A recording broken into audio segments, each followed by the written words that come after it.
sebagai tindak perlawanan saya. Pada saat itu spontan itu. Saya bilang kepada mereka, siapa berani mendekat, saya lempar. Karena itu hati nurani saya berkata pada saat itu, ini nggak bisa. Kenapa berani kali orang ini mengeksekusi gitu? Loh, terlalu berani itu mungkin melalui seorang advokat ya. Kalau kita rasa tidak benar, ini kalau kita nggak utarakan, dadanya rasanya sakit ya. Ini harus nggak boleh gitu. Jadi pada saat itu keberanian saya luar biasa. Terima kasih kepada Bu Rina yang telah hadir dengan timnya, ya, para advokat, kemudian kepada Pak Bispo, Abang Bispo yang juga telah hadir. Ya, rupanya ada 2 perkara, yang satu ditangani oleh Bu Rina, satu lagi oleh Pak Bispo. Mungkin untuk mempersingkat waktu, silakan Ibu menjelaskan atau maksud tujuan pada hari ini yang mengenai kasus yang viral pada tanggal 20 Februari 2023 di Kabanjahe. Kami persilakan, Bu. Terima kasih saya ucapkan kepada Ketua Pradi Medan dan Kepala BBH Pradi Medan, dan kepada semua rekan advokat yang ada di ruangan ini atas kesempatan dan waktu yang telah diberikan kepada saya. Bahwa kasus yang sempat viral ya, pada tanggal 20 Februari 2023, di mana saya sebagai pengacara daripada SAM 53 Toko Bola Mas memberi suatu pandangan dan pengalaman dari segi di lapangan kepada semua rekan-rekan, bagaimana perjuangan yang saya telah tempuh sewaktu berada di lapangan. Dalam hal ini pada tanggal 17 Februari 2023 saya diberi kuasa oleh Limei, salah seorang ahli waris dari Bola Mas.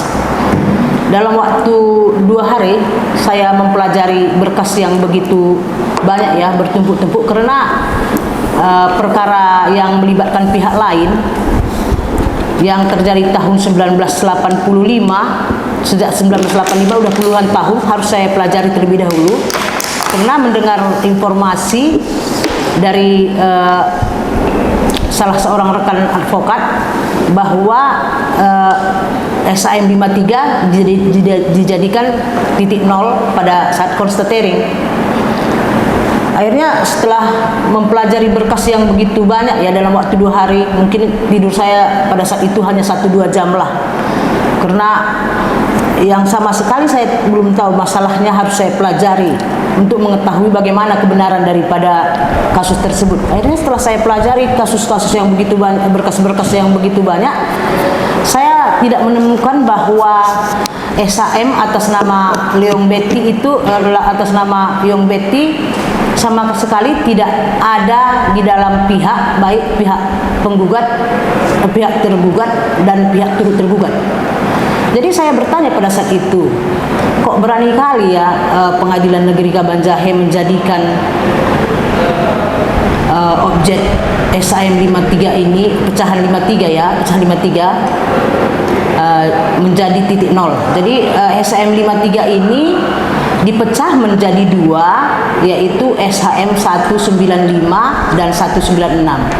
Yang menjadi milik daripada klien saya yaitu SHM 195, yaitu Ruko Bola Mas. Jadi pada saat itu saya berpikir, kok berani kali ya Pengadilan Negeri Kabanjahe menjadikan titik nol pada saat constatering. Padahal dilihat dari berkas-berkas yang begitu banyak ya, tidak satu pun daripada nama daripada pemilik Ruko Bola Mas ini adalah sebagai pihak tergugat maupun turut tergugat. Akhirnya saya saya menganggap bahwa ketika nanti hadir di acara eksekusi tersebut, pelaksanaan eksekusi tersebut, saya hanya sebagai menyaksikan lah, hanya sekedar menyaksikan, dan nggak perlulah terlalu khawatir, saya pikir gitu ya, itu hanya menyaksikan aja, ya udah saya saksikan gitu.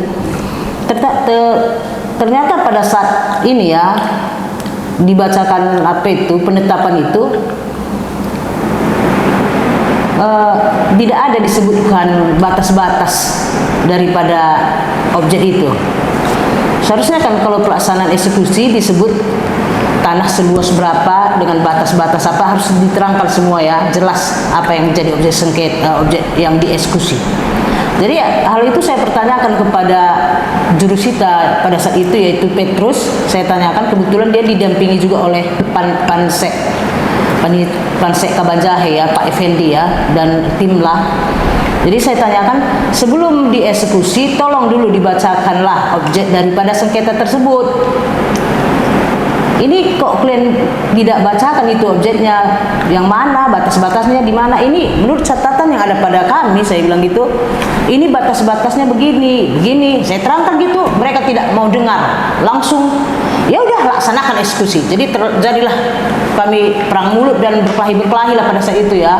Saya tetap ini jangan kalian eksekusi, mau eksekusi, tapi yang punya klien saya jangan dieksekusi. Saya bertahan ya bahwa pecahan dari SHM 53 ya, SHM 195 yang dipunya oleh klien saya itu jangan dieksekusi, jangan sempat nanti klien dekat ya, nggak bisa, jangan disentuh, jangan dirusak, apalagi dieksekusi, jangan, saya bilang gitu.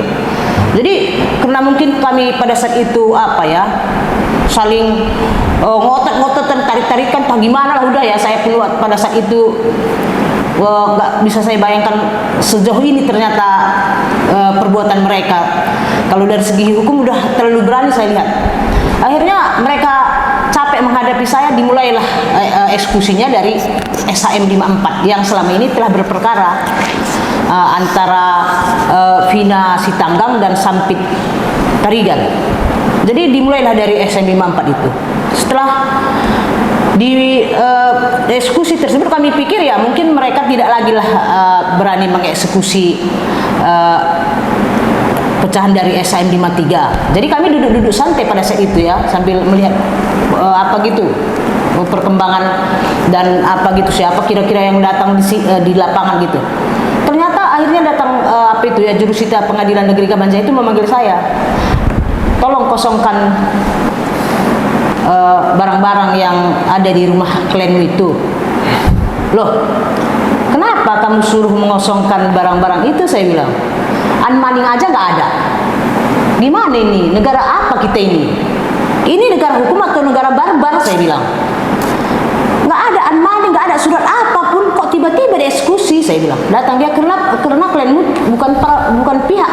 Justru karena bukan pihak klien saya, kamu tidak berhak untuk mengeksekusi, saya bilang. Jadi akhirnya dia selalu mengatakan ini harus dieksekusi. Udah mulailah begitu ya. Itulah akhirnya mulailah mereka bereaksi, mengambil martil itu ya, palu besi itu, mau di di situ. Saya tangkap itu palu besi dari salah seorang tim eksekutor itu, saya tangkap itu baru saya acungkan di situ sebagai tindak perlawanan saya. Pada saat itu spontan itu. Saya bilang kepada mereka, siapa berani mendekat, saya lempar. Karena itu hati nurani saya berkata pada saat itu, ini nggak bisa. Kenapa berani kali orang ini mengeksekusi gitu? Loh, terlalu berani itu mungkin melalui seorang advokat ya. Kalau kita rasa tidak benar, ini kalau kita nggak utarakan, dadanya rasanya sakit ya. Ini harus, nggak boleh gitu. Jadi pada saat itu keberanian saya luar biasa. Jadi udah itu saya akhirnya tarik-tarikanlah kami sama jurusita ya, jurusita pengadilan itu. Setelah itu pihak kepolisian pun pada saat itu tidak mendukung kami dan tim. Padahal sebelumnya udah kami bilang, Pak Polisi ya, saya bilang, tolong Pak Polisi, ini tidak objek eksekusi Pak Polisi. Ini nggak boleh dieksekusi nih Pak Polisi. Bapak sebagai pengaman harus netral. Dan rekan saya Jalek juga bilang, ini bukan objek eksekusi, ini kami korban, udah dijelaskan oleh rekan saya Jalek. Tapi mereka tidak mau dengar. Jadi saya bilang sama Pak Polisi, kita sama-sama menegakkan kebenaran ya Pak Polisi, ya jangan bela yang salah, bela yang benar Pak Polisi. Sama-sama kita tegakkan kebenaran. Tapi pada saat di lapangan mereka justru mengamankan kami pada saat itu, dan beberapa 3 orang polwan ya mengamankan saya pada saat itu. Jadinya perasaan saya di saat itu ya sebagai seorang advokat, loh kok begini ya, di mana pada saat itu sedih berdasar campur haru saya. Mengapa sama-sama penegak hukum ya, kok terlalu apa orang ini gitu.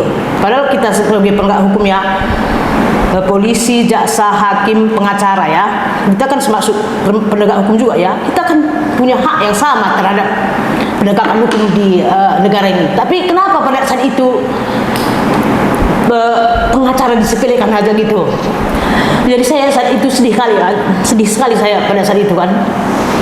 Akhirnya kami akhirnya kami mundur dari lapangan. Saya bilang sama rekan saya Jalek, udahlah, ayolah, kayaknya di sini kita tidak apalagi gitu, tidak memungkinkan lagi untuk mempertahankan objek ini. Saya bilang gitu kan.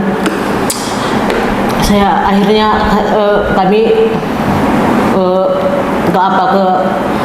tempat parkiran mobil yang pada saat itu, supaya posisi mobil aman, saya parkir mobil di kantor DPRD Karo.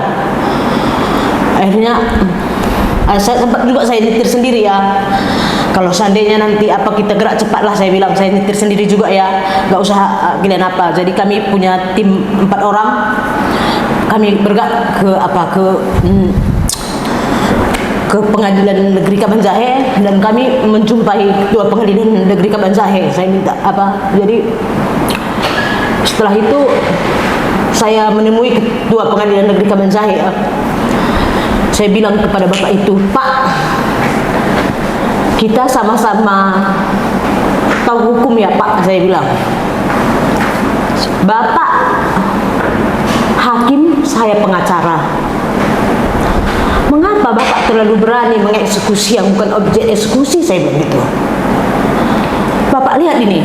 Jadi saya tunjukkan semua dokumen-dokumen pendukung bahwa itu bukan objek eksekusi ya. Jadi saya tunjukkan semua pada saat itu sama mereka, Bapak itu. Bapak lihat dulu ini. Mana buktinya bahwa itu objek eksekusi? Saya bilang gitu. Terus dia lihat gitu ya. Dia lihat gitu. Oh iya Bu, tunggu ya Bu. Akhirnya dia masuk ke ruangannya ya. Dia masuk ke ruangan, tunggu sebentar Bu. Gitu. Akhirnya entah apalah yang dilakukannya di ruangannya, saya nggak dengar lah. Kami di ruang tunggu pada saat itu. Kami di ruang tunggu. Akhirnya sekitar 1 jam, kurang lebih 1 jam ya. Udah Bu, itu eksekusinya itu udah saya suruh dihentikan katanya. Dia telepon jurusita dan pansek di lapangan supaya menghentikan eksekusi itu. Akhirnya oke, saya bilang itu udah terlanjur dibobol kemarin ruko itu ya, udah terlanjur dibobol dindingnya. Saya itu udah terlanjur diangkati barang-barang 4 truk, udah dirusak pintu. Jadi dirusak pintunya. Akhirnya udah Ibu bisa kembali ke lapangan katanya, karena ada pula telepon dari saudara klien saya. Kebetulan pada saat itu klien saya, karena mereka hanya 1 tinggal di Indonesia ya, 3 di luar negeri. Jadi kebetulan klien saya itu tidak hadir pada saat itu. Jadi ada beberapa saudaranya yang mewakili kepentingannya juga ya. Dia telepon saya, Bu Rina, ini gimana, udah dibobol terlanjur temboknya, dan pintunya juga udah dirusak. Ya udah, nggak dikasih jurusita ini untuk diperbaiki. Memang mereka nggak bekerja lagi, karena udah nggak usah dulu diapakanlah, tunggu saya ke lapangan, saya bilang. Akhirnya saya ke lapangan, saya lihat udah memang dinding dari sebelah kiri dari ruko itu udah dijebol ya oleh para eksekutor itu. pintu juga dia dirusak. Saya itu udah 4 mobil dari barang-barang dikeluarkan, karena selama ini ruko itu kan menjual spare part mobil ya. Jadi banyak spare part mobil masih di situ, karena masih setahun ruko itu tutup berhubung karena pengusahanya meninggal tahun 2022. Kebetulan suami istri pada tahun yang sama meninggal. Akhirnya setelah itu beberapa lama kemudian datang telepon daripada Ketua Pengadilan Negeri lewat Pansek ya, bicara sama saya, Bu Rina, angkati kembali barang yang telah dikeluarkan dari toko. Loh Pak, tadi klien yang mengangkati, klien yang mengembalikan. Saya bilang, bukan kerja saya itu aja ya, saya bilang gitu. Itu Bu, biar kita buat tanda serah terimanya. Enggak, saya bilang. Saya tadi tak tahu menau masalah kalian ngambilin barang itu. Saya tadi kan sama Bapak yang mengambil barang itu. Tadi kan suruh sita. Siapa yang ngambil itu suruh yang kembalikan, saya bilang. Akhirnya mereka tidak memaksa saya ya. Sampai sekarang saya tidak ada menandatangani surat tanda terima pengembalian barang, tidak ada. Karena pada saat mereka mengambil barang juga saya nggak ada di situ. Begitulah akhirnya kan.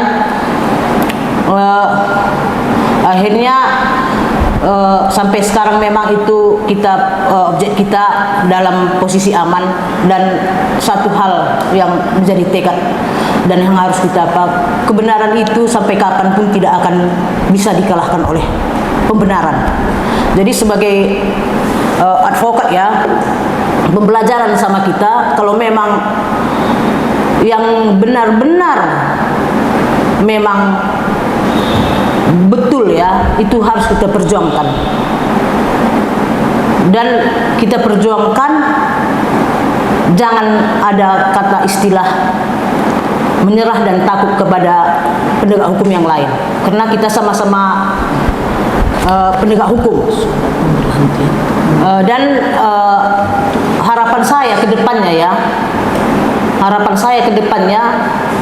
masalah yang saya hadapi ini sebagai cambuk kepada kita sebagai seorang advokat. Tidak selamanya seorang advokat itu harus menyelesaikan semua di dalam pengadilan. Sikit-sikit membuat gugatan. Kalau seandainya tidak hati nurani saya bicara, bekerja pada saat itu, mungkin saya membiarkan itu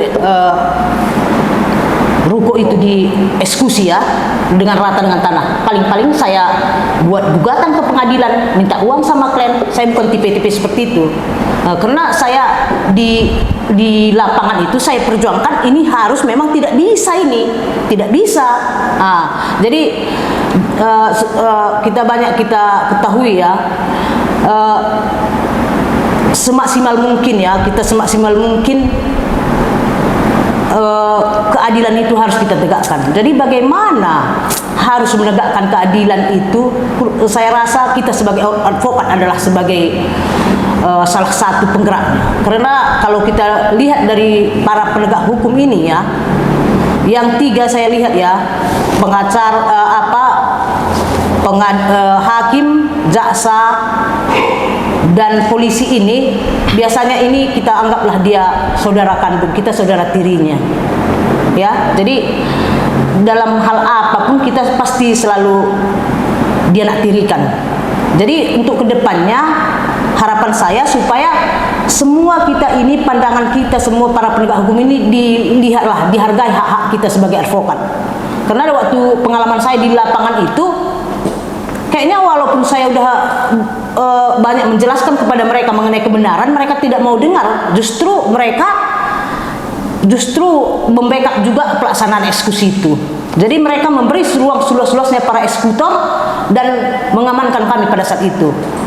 Jadi untuk selanjutnya ini Pak Aswir ya, sebagai Ketua Pradi Medan, dan juga kepada Kak Rumintang ya sebagai Kepala BBH Pradi Medan, ini kami udah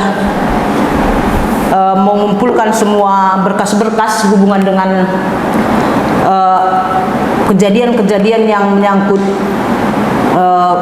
eksekusi pada tanggal 20 Februari 2023, dan rekaman juga kita udah buat semua ya dalam satu flash disk ya, udah kita buat semua ini. Jadi harapan saya kita berjuang bersama. Kita berjuang bersama untuk kepentingan, khususnya kepentingan kita advokat, supaya kita lebih berani. Kita lebih berani memperjuangkan kebenaran. Dan kedua, harapan saya ke depannya, semoga penegakan hukum di Indonesia ini semakin bagus. Kita harus mulai dari sekarang. Walaupun misalnya ini ya, banyak orang mengatakan tidak mungkin, tapi ada kata mungkin kalau kita bersama. Jadi karena saya kebetulan anggota Pradi Medan, harapan saya dengan sepenuh hati Bapak dan Ibu membantu perjuangan saya untuk kepentingan kita semua dan hak-hak semua advokat di Sumatera Utara khususnya dan di Indonesia umumnya selanjutnya bisa dihargai oleh para penegak hukum yang lain. Terima kasih. Ya, baik, terima kasih rekan Rina Teta. Ada beberapa pertanyaan yang ingin kami tanyakan ya sebelum kita lanjut kepada rekan advokat Bispo. Nah, ketika rekan Rina menerima kuasa dari klien 2 hari sebelumnya, apakah sudah ada dibuat surat ke Ketua Pengadilan Negeri Ketua Pengadilan Negeri Kabanjahe? Nah, apakah ada dibuat surat bahwa ini salah objek, ini bahwa ada kesalahan dari penetapan eksekusinya? Pada tanggal sebelum dilaksanakan eksekusi ya, kami sudah ada membuat surat kepada Ketua Pengadilan Negeri Kabanjahe dan ke Bapak Kapolres Kabanjahe mengenai perihal permohonan penundaan eksekusi dan perlindungan hukum. Tapi surat yang kami telah sampaikan tersebut sama sekali tidak ditanggapi. Dan berarti 2 hari sebelumnya ya? Bukan 2 hari Pak, pada saat itulah pagi-pagi. Iya, 1 hari. Karena kita kan saya dapat surat kuasa hari Jumat, hari Sabtu tutup kantor, hari Minggu juga tutup kantor, iya kan? Jadi hari Senin pagi sebelum pelaksanaan eksekusi kita langsung jumpain yang megang surat, langsung disampaikan ini ya, tolong langsung disampaikan, ini penting. Pada saat eksekusi itu pagi-paginya sebelum dilaksanakan eksekusi Bu. Jadi udah kita kasihkan suratnya, ini udah ada, kita lampirkan nanti di ini udah ada semua, kita lengkapi file-filenya. Jadi tetap juga dilaksanakan. Baik, rekan Rina, kita kan tadi melihat video yang viral itu ya, dan ternyata di sana kan tadi rekan Rina menyampaikan juga bahwa sudah ada lengkap dengan aparat dari jurusita ya, dari jurusita pengadilan, kemudian dari panitera hadir ya, kemudian dari pengamanan ada pihak kepolisian dan disertai polwan, kemudian dari pejabat pemerintah setempat, mungkin biasa catering atau dari kelurahan atau ditambah dengan babinsa biasanya. Ini kan biasanya dengan proses eksekusi itu kan sudah memang prosesnya sudah demikian ya. Mereka sudah rapat koordinasi dulu ya, baru pelaksanaan. Tadi kan ada disinggung bahwa di sana sudah lengkap lah dengan pengamanan apa. Nah, menurut rekan Rina ini waktu di lapangan gimana? Kan nampak di video mereka kami melihat pasif ya, nggak ada ini, tapi sedikit waktu mungkin rekan Rina action dengan palunya itu mungkin ada polwan datang gitu ya. Nah, bagaimana nih penglihatan di lapangan waktu itu, suasananya gimana ini? Sebelum acara eksekusi Pak ya, yang tanggal 20 Februari 2023, terlebih dahulu beberapa bulan sebelumnya orang itu sudah mengadakan acara rapat koordinasi. Di Polres Tanah Karo. Jadi kebetulan pada saat lapor yang kedua diberitahu kepada klien saya ada surat, itu ada memang kita dapat surat, tapi hanya surat ini yang kita terima.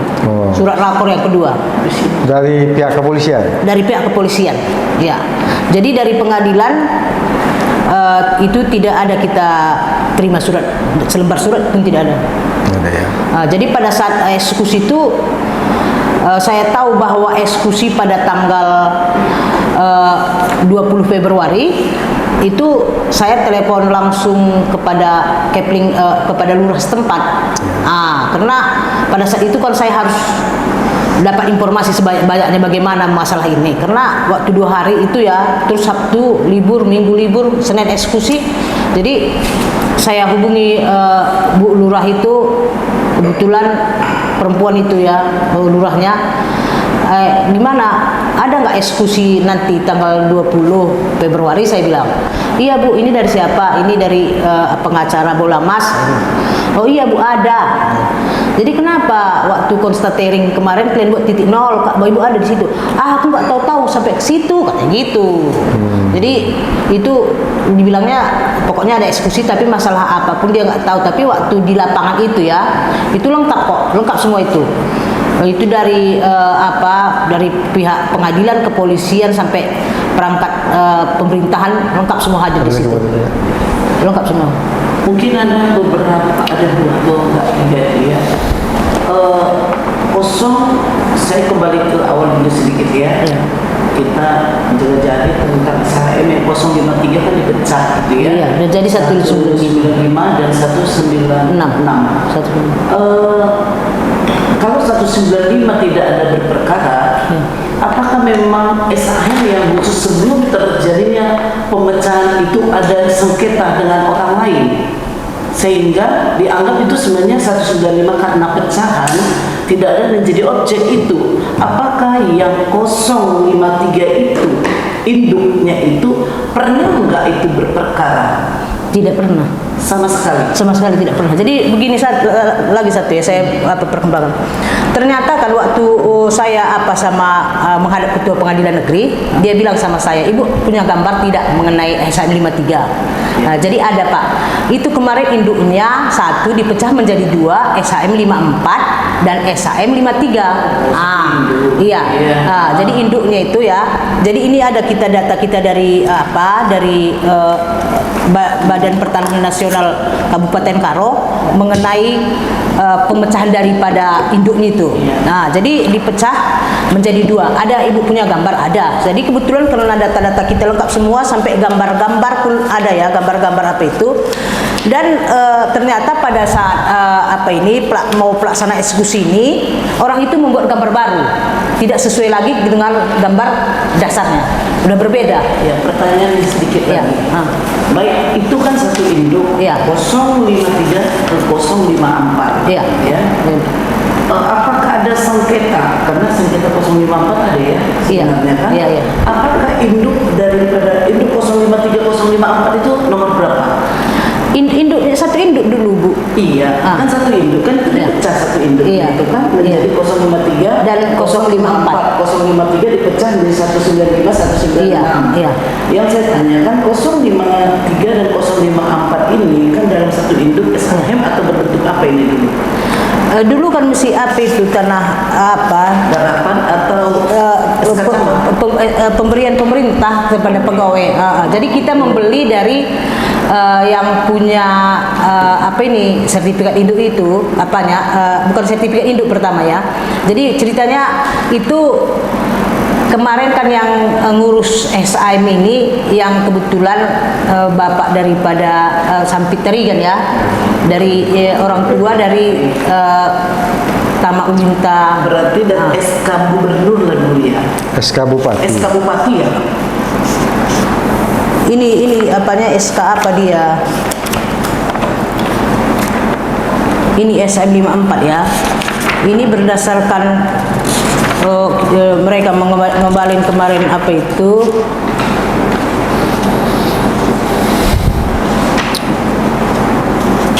Ini kayak gini.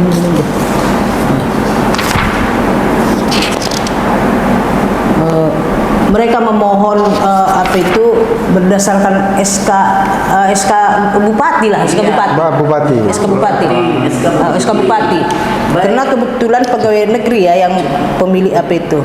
Baik, kenapa saya telusurin? Karena kan bingung kan, satu kok bisa ini, satu kok bisa menjadi suatu persoalan padahal di dalam satu induk Iya. gitu. Baik, apakah ada waktu itu perselisihan atau persoalan di dalam SK Bupati itu sehingga bagian yang telah dipecahkan itu masuk menjadi masalah di sini, atau memang bagaimana itu? Apakah SK itu kemarin Bupati itu ada nggak persoalan dengan orang lain? Jadi gini itu ya. Itu pertama itu kan antara Pina Sitanggang. Boleh saya terang? Ya. Wah, Ya. Clear semua. Tunggu dulu apanya ya. Antara Pina Sitanggang dan Sampit Tarigan ya. Nanti abang tambahin nanti. Jadi waktu pada menggugat mereka ke pengadilan ya, menggugat antara Sampit Tarigan dan Pina Gunung Sitanggang, itu di sini ada dibuat apa tentang duduk perkaranya dan tentang batas-batasnya. Di situ diterangkan bahwa ukuran tanah 30 kali 20, terus sebelah selatan berbatas dengan tanah lapang SK Cik Ditiro, dikurangi luas sertifikat hak milik. Jadi dikurangi di sini. Dikurangi luas sertifikat hak milik nomor 53 atas nama Pina Gunung Sitanggang. Jadi yang SHM 53 ini atas nama Pina Sitanggang ya. Ya kan, klien kami membeli kepada Pina Sitanggang. Jadi Sampit Tarigan juga mempunyai hak atas tanah tersebut dari Pina Sitanggang. Jadi sekarang persoalan antara Sampit Tarigan dan Pina Sitanggang. SHM 53 ini dipecah menjadi dua, 195, 196, nggak pernah diperkara. Saya mau bertanya, saya telitilah sedikit ya. Kita saling sharing ini ya, Iya. sharing ya. Baik, tadi Ibu bilang Pina itu 053 ya. Iya. 053. Maka itu dipecah. Sementara 053 tadi Ibu bilang ada tadi sedikit yang bersengketa si Pina dengan siapa tadi yang ada bersengketa, itu objeknya yang 053 atau yang 054? 054, Bapak ini lawyer. 054. 053 itu Pina. Iya, tapi tidak ada sengketa. Tidak ada sengketa. Enggak ada. Kalau untuk itu untuk sementara nanti Bapak bisa terangkan. Satu lagi, tadi Bapak Ibu bilang di dalam lapangan ada yang disebutkan tadi eksekusi itu bukan ditunda tapi tidak dilaksanakan. Ya, tadi eksekusi kan ada keputusan tadi apa bilang? Kita katanya tadi ditunda atau dibatalkan? Dihentikan. Dihentikan. Ada nggak Ibu menerima surat dari pihak pengadilan bahwa menyatakan eksekusi nomor sekian dengan ini tidak dilaksanakan ya? Diapakan tadi? Dihentikan. Dihentikan. Ada nggak dari pihak daripada pihak pengadilan negeri ada sepucuk surat apakah dihentikan atau ditunda? Waktu kami waktu kami dengan Pak ketua pengadilan, dia bilang tolong hentikan. Dia melalui telepon, Bu, itu dihentikan ya Bu, tapi surat nggak ada. Berarti hanya pernyataan dihentikan. Iya, Berarti tolong itu dihentikan. waspada. Itu waspada artinya. Jadi itu maaf ya, karena kita mungkin lain daerah, mungkin lain ini ya. Bahasa dihentikan itu untuk sementara boleh jadi, tapi bisa jadi juga untuk seterusnya dengan catatan sebenarnya harus ada satu lembar dan apa alasannya itu sebenarnya sehingga itu dihentikan eksekusi. Kalau hanya perkataan saja, mudah-mudahan itu terjadi, tapi bisa tidak terjadi. Maaf ya, aku hanya berbicara benar, Baik. benar. poin. baik. Terima kasih rekan Rina Ateta ya. Selanjutnya karena sudah masuk materi dari perkara atau permasalahan, kebetulan di sini hadir rekan advokat Erwan Bispo. Untuk itu kami juga ingin mendengarkan penjelasan dari rekan advokat Abang Indah Erwan Bispo. Kami persilakan. Terima kasih kami sampaikan kepada Bapak Ketua Pradi, Pak Azwar Agus, Ibu Rumintang, Kepala BBH Pradi Medan yang telah memberi kesempatan pada saya dan rekan Rina Ateta untuk dapat bertemu pada hari ini. Pertama saya tegaskan bahwa eksekusi yang dilakukan oleh Pengadilan Negeri Kabanjahi pada tanggal 20 Februari 2023, tepatnya dimulai jam 10.30, itu penuh dengan perbuatan cacat hukum. Dan kebetulan memang kehadiran Ibu Rina Ateta membuat ini cacat hukumnya itu semakin nyata. Jadi saya cerita di awalnya bahwa awal berperkara itu sejak tahun 1985.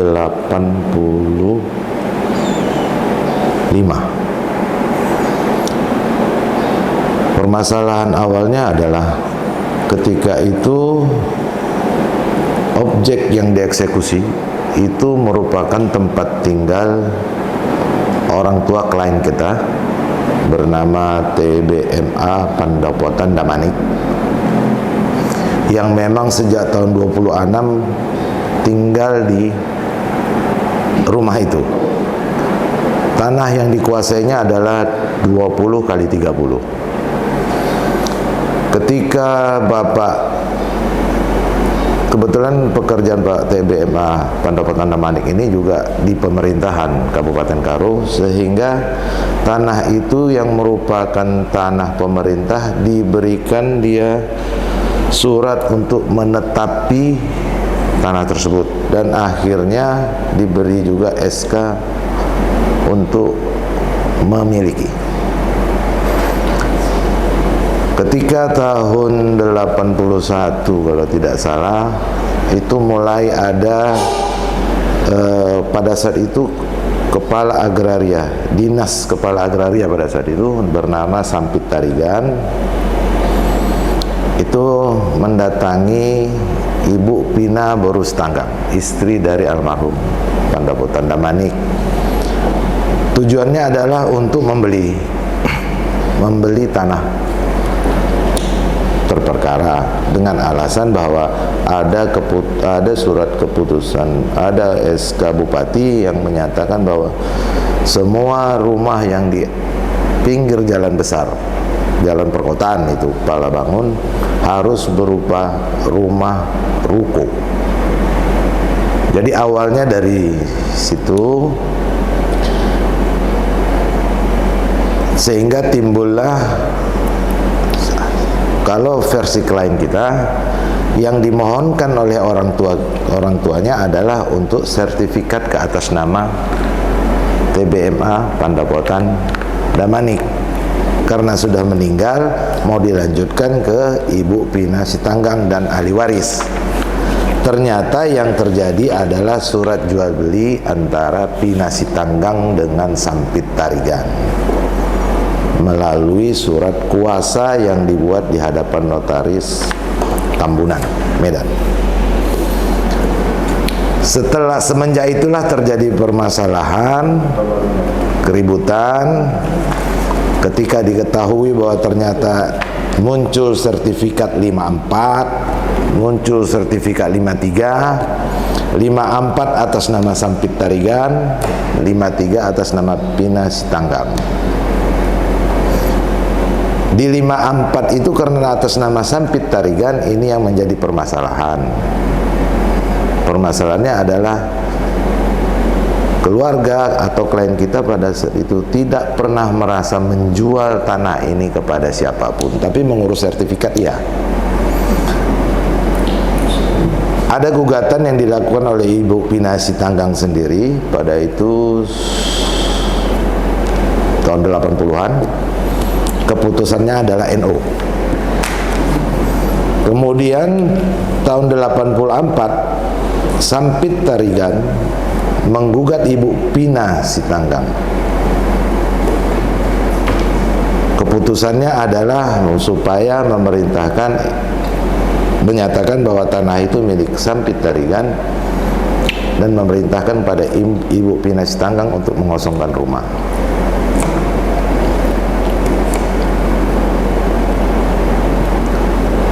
Karena ada putusan tahun 84, tahun 85 itu, kemudian anak-anak dari Pina Sitanggang yang merupakan ahli waris Damanik mengajukan gugatan ke pengadilan pembatalan jual beli, tertera dalam perkara 74 tahun 91.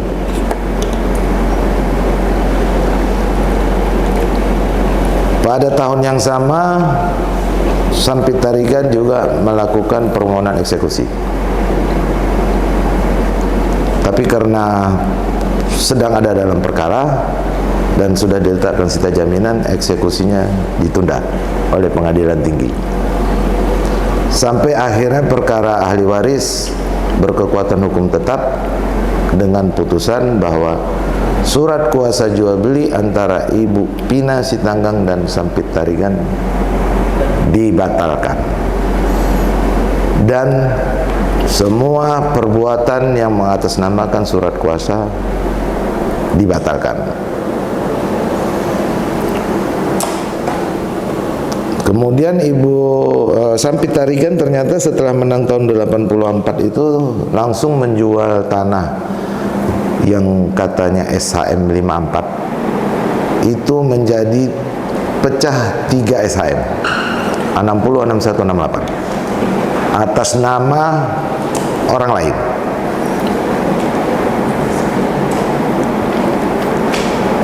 Heng Jijuan, Mariani, dan Edi Sutrisno. Dan tiga-tiganya ini melakukan gugatan kepemilikan terhadap ahli waris. Keputusannya semua nebis bin idem, kembali kepada putusan 74 nomor 74 tahun 91. Sampai akhirnya saya menjalani perkara ini tahun 2021 atas gugatan Mariani. Ternyata tahun 2022 muncul unmanning untuk eksekusi dengan menggunakan putusan 35 tahun 85. Di dalam perkara 3585 itu yang diperkarakan hanya sebatas tanah yang dikenal sebenarnya dengan nama SHM 54. Tetapi dalam gugatan itu sendiri menyatakan bahwa yang digugat 30 kali 20. Berarti ikutlah yang 353. Nah, jadi SHM ini sebenarnya tidak pernah ada karena sudah dibatalkan semua. Ini SHM adalah ciptaan Sampit Tarigan selaku kepala dinas. Awalnya tidak ada sertifikat, hanya SK bupati. Nah, jadi kita sebenarnya kalau ada pihak kita tidak kenal sertifikat. Cuma yang sekarang karena ini beritanya, karena ini kasusnya sekarang, yang dinaikkan itu adalah SHM 54 dan 53. Padahal itu sudah dibatalkan dan resmi pembatalannya oleh Menteri Agraria dan Badan Pertanahan Nasional tahun, agak lupa tahunnya, sudah batal. Jadi yang dijalankan pengadilan ini adalah perkara nomor 35 tahun 85 yang menurut kita sudah dianulir oleh perkara nomor 7491 karena jual belinya sudah dibatalkan. Sayangnya tindakan yang dahulu tidak ada PK, tidak ada apa-apa gitu.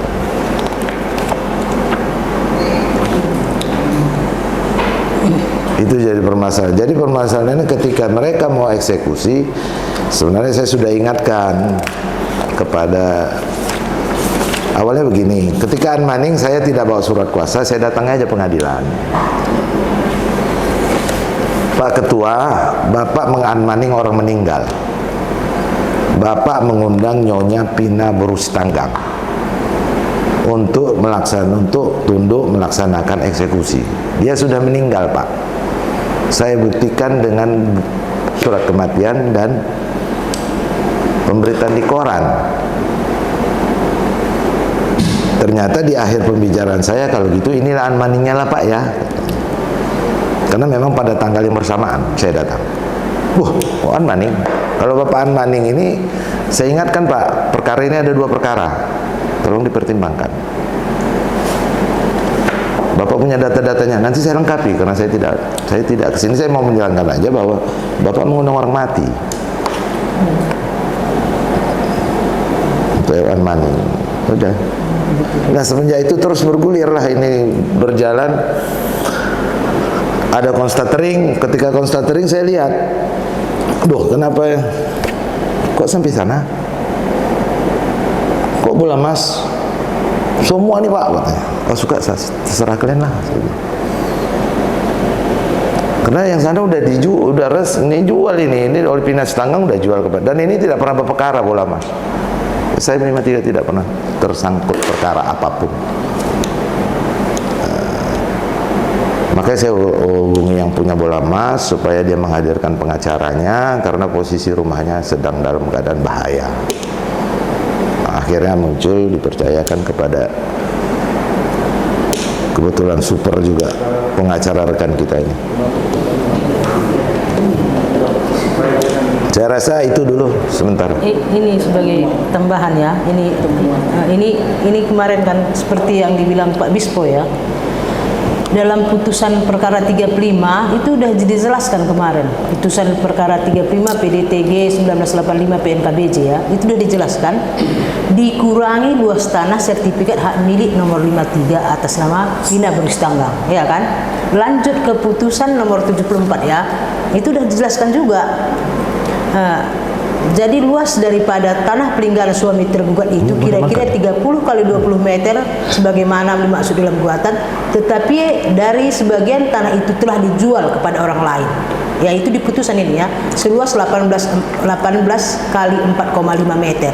Maka sisa dari yang dijual inilah warisan yang belum dibagi pada saat itu. Jadi masing-masing putusan ini menjelaskan bahwa SAM 53 itu nggak bermasalah gitu setelah dikurangi, begitu ya. Jadi itu baru yang jadi pikiran saya, kok nekat kali ya Pengadilan Negeri Kabanjahe serta merta memasukkan objek tersebut. Dan waktu saya terangkan kepada Ketua Pengadilan Negeri, dia mengatakan kepada saya, loh kok banyak kali berkas ibu, saya setengah cuma dari itu. Pada saat itu saya bingung loh, gitu. Baik, yang menarik tadi dari keterangan rekan Bispo bahwa ada unmanning terhadap orang yang sudah meninggal. Iya. Nah, ini kan menarik bagi advokat, ya, mengapa ini juga tetap dilaksanakan dan bagaimana unmanning tersebut, apakah dia dianggap telah dilaksanakan atau memang harus diulang. Mungkin waktu itu sedikit Rekan Bispo, waktu itu ada orang lain yang diundang ke unmanning? Tidak ada. Cuma perkara Saya datang selaku kuasa Sinarda Manik, anaknya, untuk memberitahukan bahwa Ibu Pina, kalau gugatan tahun nomor 35 tahun 85 itu antara Sampita Rigan, istrinya Setiana Beru Karo, melawan Pina Berustanggang, hanya 3 aja. hanya 3. Jadi dia unmanning Pina Berustanggang si tergugat. Tapi ternyata orangnya sudah meninggal dunia. Sudah meninggal. Dan ini terus bergulir sampai terjadinya Eksekusi pengosongan tanggal 20. Ya, ini menarik bagi kita Ya. supaya kita bisa bahas proses eksekusinya. Mungkin rekan Rina yang mau tambah lagi. Kalau masalah yang udah melibatkan daripada klien Pak Bispo ya, sebagai rekan advokat ya, saya juga prihatin juga lah waktu dieksekusi apa tersebut. Setelah saya mempelajari berkasnya juga, saya rasa ya kita wajib bantulah ya. Itu aja. Ya, mungkin sebelum ke Bu rekan kita. Nah ini gimana ini maksudnya pendapat dari rekan kita dulu ya. Ini gimana ini kan terjadi ada kesalahan dari proses eksekusi. Tadi katanya ada cacat hukum. Udah kotor ini yang baru. Ini menurut rekan Rina bila terjadi begini, apa yang harus dilakukan dan bagaimana ini seharusnya sikap pengadilan negeri Kabanjar? Seharusnya sebelum melaksanakan eksekusi itu ya, mereka harus mempelajari dulu berkas-berkas yang berkaitan dengan eksekusi tersebut.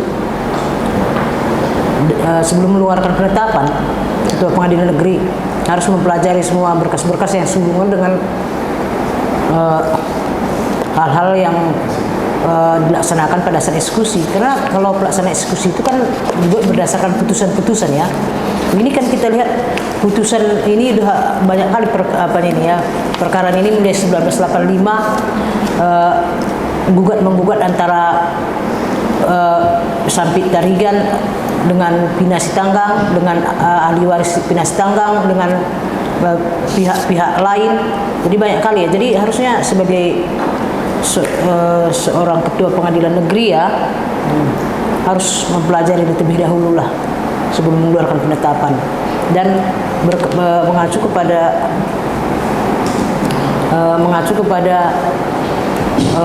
undang-undang mengenai pelaksanaan eksekusi. Soalnya kalau kita lihat kemarin itu kan banyak kali pelanggaran-pelanggaran yang dibuat ya. Jadi seolah-olah mereka telah mengabaikan undang-undang dan peraturan yang berlaku di negara ini. Jadi saya pikir ini menjadi perhatian kita bersama juga. Ya, ini kan sudah terjadi, Ya. sudah terlaksana ya, besar. Dan ada kerugian dari pihak pemegang sertifikat 53. 63 53. 53 tadi ya. Nah, apa yang langkah-langkah dari rekan Rina kita ini? Apakah meminta pengadilan negeri minta ganti rugi atau bagaimana atau memang ini digugat lagi permohonan eksekusinya? Ini apa langkah ke depan? Langkah ke depan kami kalau mengenai ganti rugi sudah saya bicarakan sama klien saya, ya kan? Itu dia mengatakan udahlah nggak usah lagi diapakan masalah ganti rugi itu. Tuhan aja menghukum perbuatan mereka gitu. Tapi kalau kedepannya harapan saya berhubung karena pada saat pelaksanaan eksekusi itu tidak diberi kepada kami unmanning ya, unmanning sama sekali tidak ada, tapi rumah bangunan telah dihancurkan dan barang-barang telah dikeluarkan. Itu saya rasa saya sebagai seorang advokat itu saya rasa perlu ditindaklanjuti itu. Karena itu kan sudah perbuatan melanggar hukum kan itu. Karena pada saat itu mereka klien saya tidak ada di situ. Saya pada saat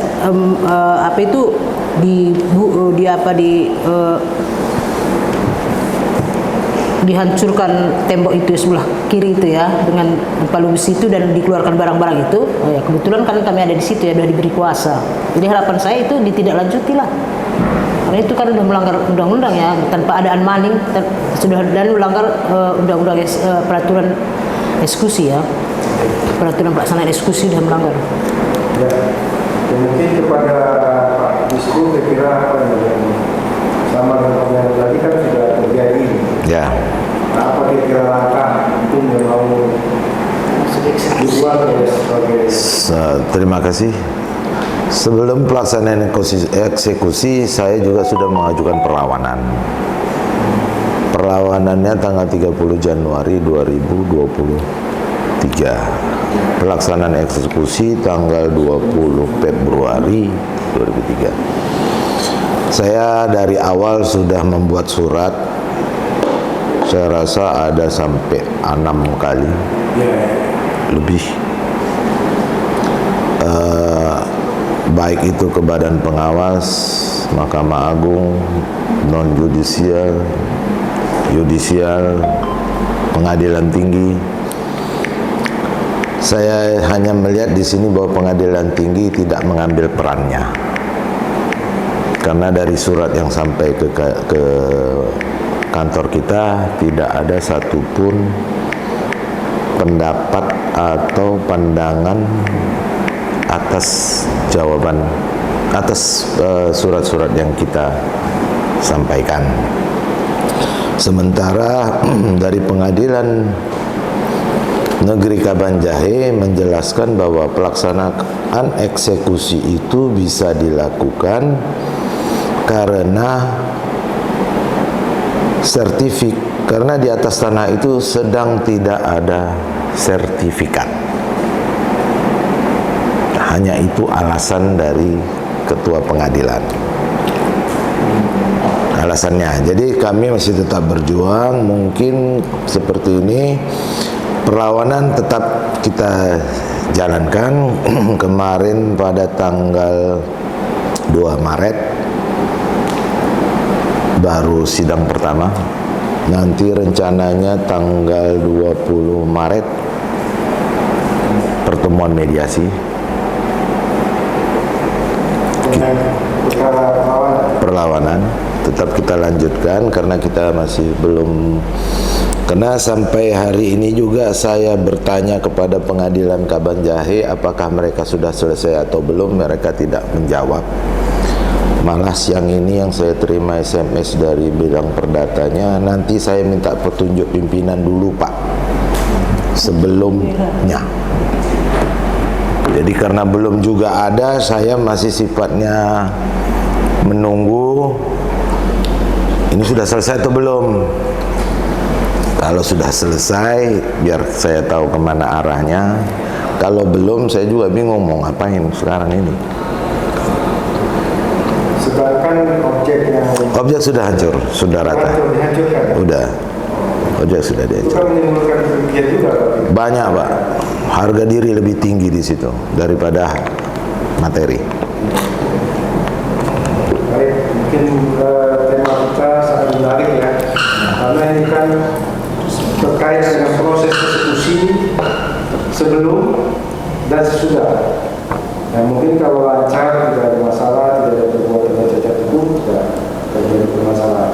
Ini dari fakta-fakta yang kita lihat, yang kita dengar dari kedua belah pihak, ya, dan advokat Bina Teta dan advokat Wisku, bahwa ada permasalahan dan dianggap sementara juga cacat hukum. Juga cacat hukum. Sehingga prosesnya terus dilaksanakan dan sekarang Terhenti. diberhentikan, tetapi terlanjur sudah dilakukan pelaksanaan eksekusi yang otomatis menimbulkan kerugian kepada pemilik barang. Ini kan jadi pembahasan yang menarik bagi kita, karena ya mungkin advokatnya juga akan mengalami yang demikian, ya, karena memang langkah apa yang dilakukan apabila ini sudah selesai, ya, menimbulkan kerugian apa? Kepada siapa kita mohon atau minta ganti kerugiannya?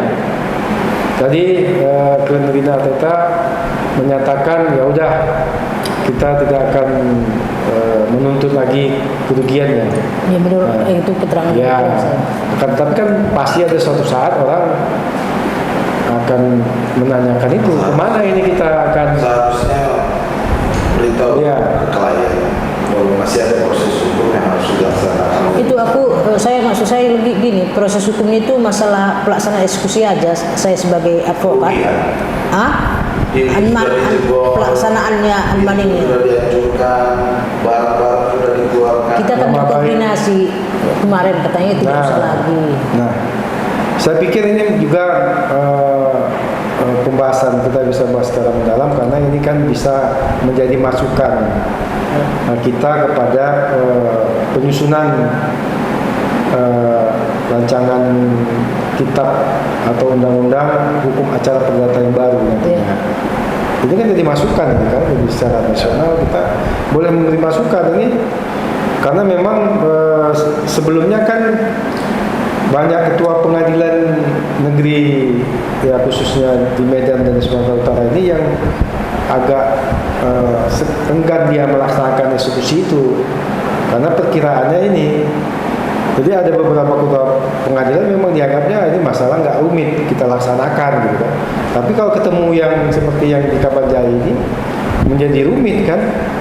Nah, bagaimana pertanggungjawaban dari ketua pengadilan, dari panitra, dari jurusitanya untuk hal ini dan kerugian, walaupun mereka tidak bisa diganggu gugat, tapi siapa yang menanggung kerugian ini kan? Sementara rumahnya menyatakan mereka nggak boleh digugat dan Nah, nggak boleh dibuka. siapa? sementara Siapa? Apakah si pemohon?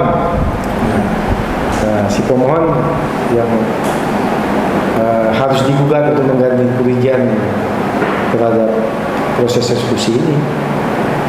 Nah, mungkin nanti kita bisa tanya kepada ahlinya, ahli bidang eksekusi, atau kita mengundang pihak dari pengadilan setempat atau pengadilan tinggi Medan gitu untuk menjelaskan itu. Nah, supaya ini tidak terulang lagi lah. Iya. Di satu sisi kita advokat ini kadang-kala waktu mengajukan permohonan eksekusi terkendala dengan yang ketua pengadilan yang tidak berani, dia tidak mau melaksanakan. Tapi di sisi lain, ketika dia berani, karena itu putusan pengadilan, terjadi permasalahan-permasalahan yang seperti di Kabanjari ini. Nah, mungkin ini jadi bahan masukan untuk kita supaya ini bisa dibahas lebih lanjut untuk bahan masukan dalam penyusunan kitab undang-undang hukum acara yang baru ke depan. Iya, saya pelajari itu kan Pak Aswir. Mengenai pelaksanaan peraturan pelaksanaan eksekusi tersebut. Jadi saya pelajari ini sebelum dilaksanakan eksekusi harus ada money. Akhirnya saya anggap kok jauh kali dengan pelaksanaan mereka dengan peraturan yang telah dibuat gitu. Jadi kan seolah-olah mereka buta terhadap peraturan itu ya. Itu yang menjadi pertanyaan besar sama saya, kok bisa begitu gitu. Padahal kan sebagai KPN kan harus tahu prosedur itu ya. Dan ketua pengadilan negeri itu dia memimpin eksekusi. Dia langsung memimpin eksekusi sebenarnya. Iya. Itu karena ada jajarannya panitra. Biasa panitra juga ada jajarannya ke jurusita dan jurusita pengganti lah. Mungkin Bu Gemintang ada lagi? Ya, kalau bicara soal itu ya kecuali materi. Kecuali materi ya. Ya, kita nanti lebih condong kepada proses daripada suatu eksekusi di bidang perdata lah. ya. Ya. Ada lagi Pak Bispo? Ada tapi awal. Tidak aja. Baik. Bu Rina dan rekan yang lain ini, advokat, apa ada? Pedoman pelaksanaan. Oke lah. Baiklah ya, kalau begitu Bu Rina. Ini Pak Aswir sebentar Bang masukannya. Ini kan mesti berlaku ini kan. Keputusan Direktur Jenderal Badan Peradilan Umum Mahkamah Agung nomor 40 DJU garing SK HM 02.3 garing 1 2019 tahun 2019 pedoman eksekusi pada pengadilan negeri kan masih berlaku sampai ini belum dicabut ya. Jadi kok nggak mengacu kepada keputusan ini mereka, itu yang jadi pertanyaan besar sama saya, kok begini. Jadi kemarin pelaksanaan yang eksekusi di pengadilan negeri Kabanjari itu ya jauh dari keputusan yang telah dikeluarkan oleh Direktur Jenderal Badan Peradilan Umum ini. Ya. Baik, mungkin itu menjadi catatan catatan masukan kita kepada penyusun itu tadi rancangan advokat KUH Perdata dan ke Mahkamah Agung ya. Karena itu kan Mahkamah Agung itu produknya Mahkamah Agung. Nah, kita kasih masukan lah gimana. Surat apa? Ya. Tertinggi sekarang di tahun 2018. Ya itu jadi apalah, ini jadi apa pembelajaran juga bagi yang catatan kami itu kan semangat dari advokat itu untuk membela kliennya itu. Iya. Nah itu menjadi fokus kita dan proses pada eksekusi. Ya mudah-mudahan ini kedepannya tidak terulang lagi karena memang eksekusi ini banyak peristiwa atau pengaduan juga ke kita.